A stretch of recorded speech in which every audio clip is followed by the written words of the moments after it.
Siwmai, yr athro Rheoli Cadwyni a roi yma i sôn wrthoch chi am y cwrs MSc Rheoli Cadwyni Cyflenwi yn Gynaliadwy ym Mhrifysgol Caerdydd.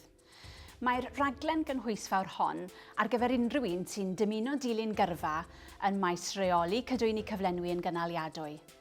Yr hyn sy'n ein gosod ar wahân yw ein ffocws cryf ar yr agweddau economaidd, cymdeithasol ac amgylcheddol ar Cadwyni Cyflenwi. Mae'n pwyslais ar roi hyn ar waith yn y byd go iawn yn allweddol, drwy bartneriaethau gyda diwydiant, prosiectau ymchwil a phrofiadau ymarferol, rydyn ni'n paratoi myfyrwyr at fynd i'r afael a heriau o ran Cadwyni Cyflenwi yn y byd sydd ohoni. Rydyn ni'n canolbwyntio ar ddatblygu sgiliau holl bwysig fel meddwl yn ddadansodol, datrys problemau ac arweinyddiaeth foesegol, a hyn oll mwyn sicrhau eich llwyddiant.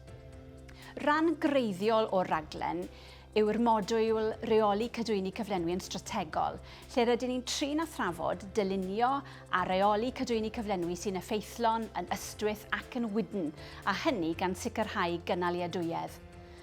Rydyn ni'n dod â theori yn fyw trwy astudiaethau achos, siaradwyr gwadd, dadansoddi newyddion, teithiau maes a thiwtorialau ryngweithiol, gan gysylltu dysgu yn yr ystafell ddosbarth a heriau byd-eang.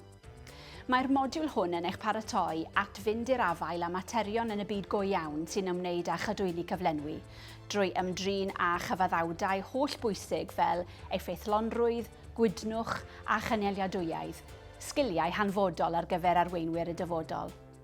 Diolch i bawb am wrando, gan obeithio y byddwn ni'n eich gweld chi yng Nghaerdydd yn fuan.